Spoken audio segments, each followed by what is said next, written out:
আজকের কনফারেন্সটা হঠাৎই ঠিক হয়েছিল। কোম্পানিতে নতুন প্রোডাক্ট লঞ্চ হচ্ছে, তাই এই অনুষ্ঠানে সবাইয়ের উপস্থিতি মাস্ট। ভেবেছিলাম অনুষ্ঠান তাড়াতাড়ি শেষ হয়ে যাবে, কিন্তু যা ভাবা তার ঠিক উল্টোটাই হলো। অনুষ্ঠানের মাঝ পর্যায়ে পৌঁছতে পৌঁছতেই রাত্রিরের কালো আঁধার ঘনিয়ে এলো। সমস্যাটা সেখানে নয়, অনুষ্ঠান হচ্ছে শহরের বাইরের এক হলে। এখানে আসতেই 4.5 ঘন্টা লেগেছিল। জানি না এরপর বাড়ি ফিরতে ফিরতে কত রাত হবে। লুক এভরিবডি, স্বরূপ মশলা লিমিটেড আজ তার নতুন প্রোডাক্ট লঞ্চ করতে চলেছে বাজারে। স্বরূপ মশলা লঙ্কার গুঁড়ো। আমরা আপাতত কম্পারেটিভলি কিছুটা লেস প্রাইসে প্রোডাক্টটা বাজারে ছাড়ব। বিজ্ঞাপনের জন্য মুম্বাই থেকে মডেলও আনবো। সকলে কি বলেন? হ্যাঁ, ব্যাপারটা বেশ ইউনিক হবে, ইউনিক কনসেপ্ট। স্যার, বাজারে কত কোয়ান্টিটি থেকে এই প্রোডাক্টটা পাওয়া যাবে? Good question. আমরা এটাকে একদম মিনিমাম কোয়ান্টিটিতেই আনবো ঠিক করেছি। তবে একটা কথা মাথায় রাখতে হবে, এর গুণাগুণ হবে সর্বশ্রেষ্ঠ, যে মানুষে পেলে ছাড়বে না, আর ভূতে পেলে ভূত বাঁচবে না।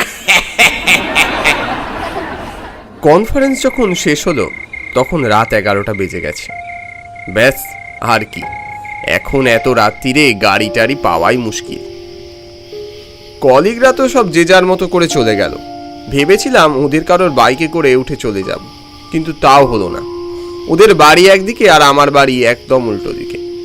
আসার সময় অফিস থেকে রমেনের বাইকে চড়ে এসেছিলাম, কিন্তু এখন যেতে গিয়েই হবে বিপত্তি। উফ, আর ভাল লাগে না। দেখি সামনে এগিয়ে কোনো বাস টাস পাই কিনা, কিংবা কোনো স্টেশন। কিছু তো এগোতেই একটা বন্ধ দোকানের তলায় গায়ে গামছা, পরনে লুঙ্গি পরা একটা লোক বসে ঝিমুচ্ছে দেখতে পেলাম। যাই, ওকে গিয়ে ধরি। দাদা, শুনছেন? মাতালটা তার নাকি এরম করছে কেন? কি দাদা বলুন। বলছিলাম আমি ঝিল পুকুর যাব, তা এখান থেকে কি কোনো বাস পাওয়া যাবে? লোকটা মাথা নাড়ল। শেষ বাস 7টায় চলে গেছে। ট্রেনের কিছু বলতে পারে? এখান থেকে 5 মাইল দূরে স্টেশন। হ্যাঁ, তবে ওই নিমতলা রাস্তাটায় যাবেন না। আবার পাগল নাকি লোকটা? লোকটার সাথে কথা বলার আর ইচ্ছে হলো না। হাঁটতে হাঁটতে রাত 12টা পেরিয়ে গেছে অনেকক্ষণ। একবার ভাবলাম আশপাশের কাউকে বলে যদি রাতটা কাটিয়ে দেওয়া যায়, কিন্তু কাকে বলবো? রাস্তার দুধার তো প্রায় শূন্য, ধুধু মাঠ প্রান্তর, আর মাঝে মাঝে কয়েকটা প্রাইভেট কার চলে গেল পাশ কাটিয়ে। একবার ভাবলাম যদি কাউকে বলে লিফট নেওয়া যায়। এই দাঁড়াও, লিফট, এই যা, লিফট, আরে দাঁড়াও, এই যা। অনেক চেষ্টা করলাম, কোনো কাজ হলো না। বরং লিফট চাইছি দেখলেই স্পিড ডবল করে চলে যাচ্ছে। ভ্যাবসা গরম। আকাশের দিকে তাকিয়ে দেখলাম খুব মেঘ করেছে। এ তো ঝড়ের লক্ষণ। এই বৃষ্টিতে ভিজলে নিঘাত জ্বর। মরশুমের প্রথম বৃষ্টি গা সইবে না। বলতে না বলতেই কয়েক ফোঁটা বৃষ্টি আমার গায়ে এসে পড়ল। অফিসের কিছু প্রোডাক্ট, কিছু পেপারস আছে ব্যাগে, ভিজে গেলেই মুশকিল। চিন্তায় নাজেহাল হয়ে যাচ্ছিলাম। ঠিক তখনই সামনে থেকে একটা ট্রাক হর্ন বাজিয়ে আসছে দেখলাম। হন্তদন্ত হয়ে রাস্তায় এসে নামলাম। যেমন করেই হোক ওটাকে দাঁড় করাতে হবে। এই দাঁড়াও। ব্যাপারটা কি? এরকম ভাবে গাড়ি দাঁড় করালেন কেন? বড় বিপদে পড়েছি। ওই ঝিলপুকুর যাব, এত রাতে একটা গাড়িও নেই। প্লিজ আমায় একটু হেল্প করুন। লোকটা কিছুক্ষণ হাঁ করে তাকিয়ে বার কয়েক মাথা চুলকোলো, তারপর বলল, ঠিক আছে, তাড়াতাড়ি উঠে আসুন। উফ, বাঁচলাম। কোথায় গিয়েছিলেন এত রাতে? আর বলবেন না, অফিসের কনফারেন্সে এসেছিলাম। শেষ হতে হতে রাত হয়ে গেছে। একটাও বাস কিংবা গাড়ি নেই যে বাড়ি পৌঁছবো। ওদিকে স্টেশন শুনলাম 5 মাইল দূর, তার উপরেই অকাল বৃষ্টি। কোথাও যে দাঁড়িয়ে গাটা বাঁচাবো তারও উপায় নেই। বুঝলাম, ভাগ্যিস আপনি ট্রাকটা দাঁড় করালেন, নইলে আজ রাতে নিঘাত বিপদে পড়তাম। আহা, ছাড়ুন সব কথা। আমি রতন, রতন গড়াই, সবাই রতন বলেই ডাকে। আমি ওই আপনার এই ঝিল পুকুর দিয়েই যাব মাল সাপ্লাই দিতে। আমি আপনাকে ঠিক বাড়ি ছেড়ে দেবো, চিন্তা করবেন না। অনেক ধন্যবাদ ভাই, খুব বাঁচালে। আরে ঠিক আছে বললাম তো, যা বৃষ্টি শুরু হয়েছে তাতে মনে হয় না এই রাস্তা দিয়ে বেশিক্ষণ যাওয়া যাবে। একটু সামনে গেলেই এখন এক হাঁটু করে জল পাবো, তার উপর ভাঙা চোরা যা রাস্তা, ট্রাক উঠে শেষে একটা কেলেঙ্কারি না হয়। ফোনের ম্যাপটা ঘেঁটে একটা রাস্তা বের করলাম। এই ঝিলপুকুর যেতে এই রোডটা ছাড়া আর একটা রোডও আছে দেখছি, নিমতলা রোড। সামনে বাইপাস হয়ে ওটায় ঢুকে গেলেই তো হলো। কই দেখি তো। হ্যাঁ এই তো। বাঁক ঘুরে চলল আমাদের ট্রাক।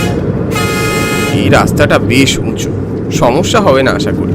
বুঝলেন দাদা, আমি থাকি সেই বড়ালপুর। বড়ালপুর মানে ওই উত্তরবঙ্গের বড়ালপুর? হ্যাঁ, তাই মাঝে মধ্যে এই ফুড ডিপার্টমেন্টের কাজে এদিকে আসতেই হয়। বাপরে, তোমার বাড়ি তো তাহলে অনেক দূর। হ্যাঁ, সে তো দূর। এই যা। কি হয়েছে?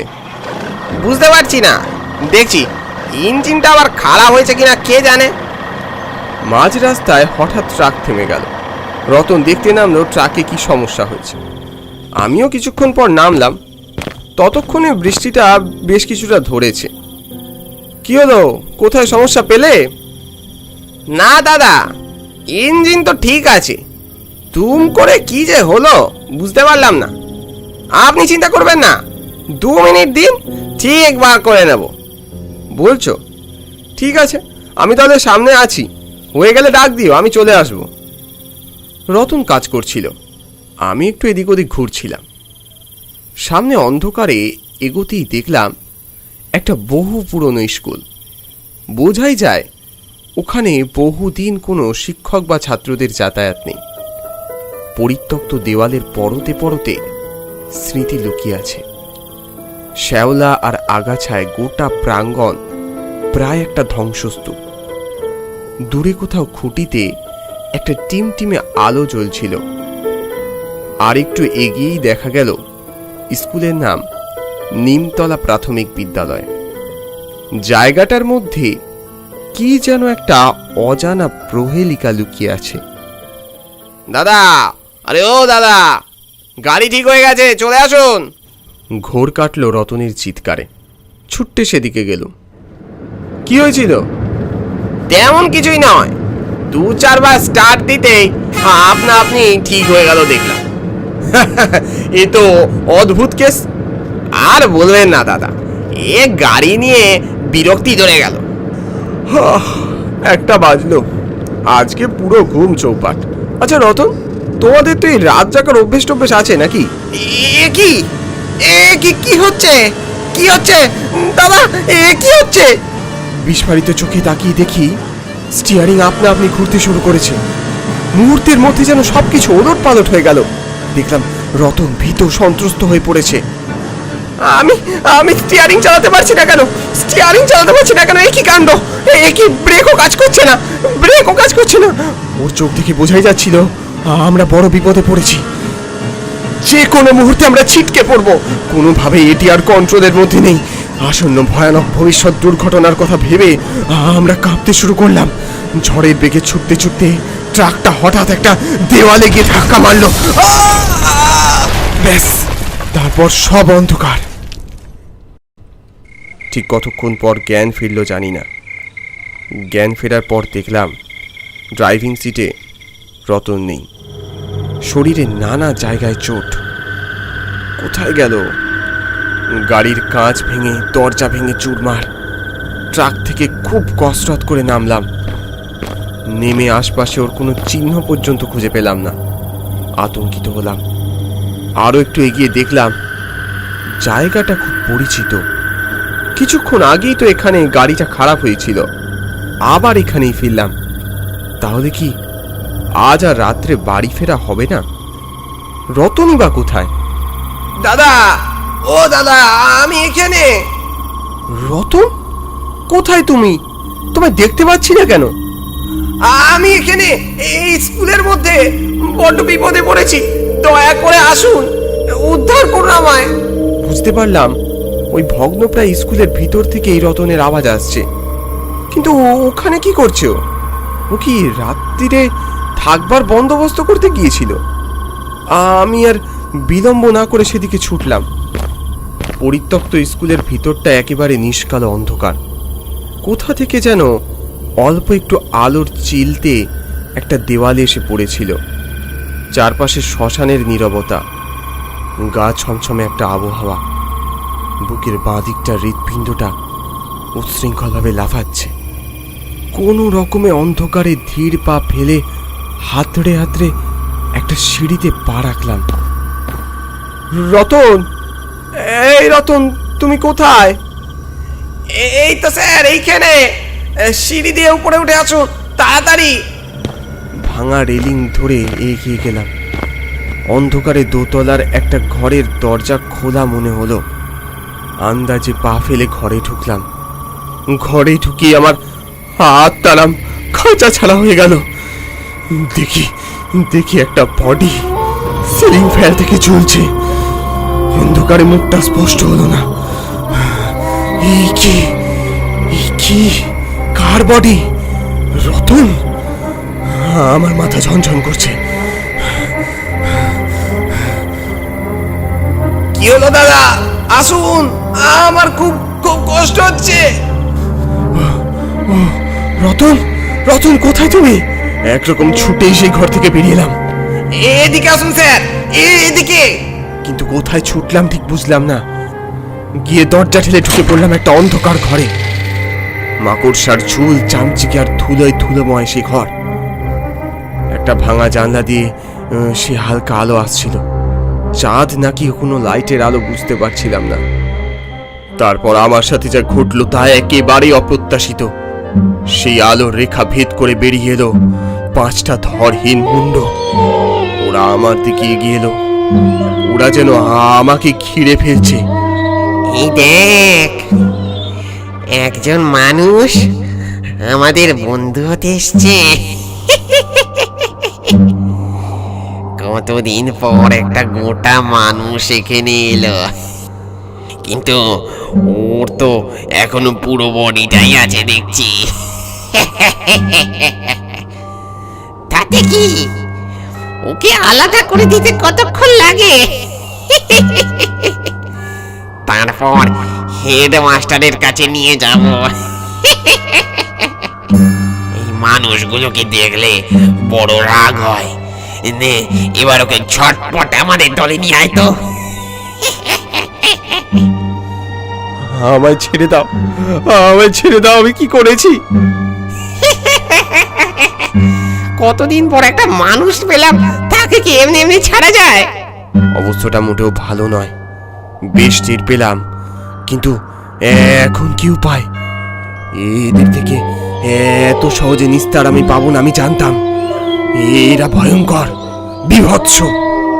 ঠিক তখনই আমার পকেটে থাকা একটা লঙ্কার গুঁড়োর প্যাকেটের দিকে আমার চোখ পড়ল। কোম্পানি থেকেই দিয়েছিল ডেমো হিসেবে। আমার তখন ওটাই ভরসা, যা হয় হবে। আমার শরীর, হাত পা তখন কাঁপছে থরথর করে। কাঁপা কাঁপা হাতে কোনো রকমে পকেট থেকে প্যাকেটটা বের করে ওদের দিকে গুঁড়োটা ছুঁড়ে মারলাম। মরে গেল, মরে গেল। কি ছুড়ে মারলি? মুহূর্তে যেন ওর মুন্ডগুলো গুঁড়ো হয়ে মিশে গেল কোথায়। এই সুযোগ, সামনের দেওয়ালে একটা জরাজীর্ণ জানলা দেখতে পেয়েছিলাম। সমস্ত শক্তি সঞ্চার করে পা দুটোকে একরকম শটানে টেনে নিয়ে এক লাফ দিয়ে পাইপ বেয়ে সেই জানলা দিয়ে গলিয়ে একদম নিচে পড়লাম। কোনো দিকে ভাববার কোনো অবকাশ ছিল না। পায়ে চোট পেলাম মনে হলো, কিন্তু দাঁড়ালাম না একদমই। ওরে থর থর, পালালো রে, পালালো। ওরা ছুটে আসছে। এক ছুটে আমি সেই জায়গা থেকে পালালাম। ছুটতে গিয়ে হাইওয়েতে গিয়ে উঠলাম। তারপর কিভাবে যে বাড়ি পৌঁছেছিলাম সে আমি ছাড়া কেউ জানে না। সে রাতের কথা আজ ভাবলেই গায়ের লোম খাড়া হয়ে যায়। বছর কয়েক পর একদিন অফিস শেষ করে বাইকের পেট্রোল ভরাতে একটা পাম্পে গিয়েছিলাম। সেখানে গিয়ে আমি অবাক হয়ে গেলাম। দেখলাম সেই ট্রাক ড্রাইভারকে, রতন। তাকে দেখেই যার পরনায় বিস্মিত হলাম। আরে রতন না? আরে আপনি আপনি বেঁচে আছেন? তুমি বেঁচে আছো? তারপর সেই অলৌকিক ঘটনার কথা বললাম রতনকে। ও হকচকিয়ে গেল। তবে রতন সেই স্কুলে সেদিন ঠকেনি ভাগ্যিস। তবে যেটা জানা ছিল না সেটা ওর থেকেই জানলাম। পরে সে খবর নিয়ে জেনেছিল সেখানে নিমতলা স্কুলে এক নিরীহ হেডমাস্টারকে কে বা কারা মেরে ঝুলিয়ে দিয়েছিল সিলিং ফ্যানে। তারপর থেকেই নাকি ওই হেডমাস্টারের আত্মা প্রেতেদের একটা স্কুল খুলেছে। ভাগ্যিস সেদিন আমার কাছে সেই লঙ্কার গুঁড়ো ছিল, নইলে সেই রাত এ জীবনে আর না ফিরুক, এটুকুই চাই। আর কি।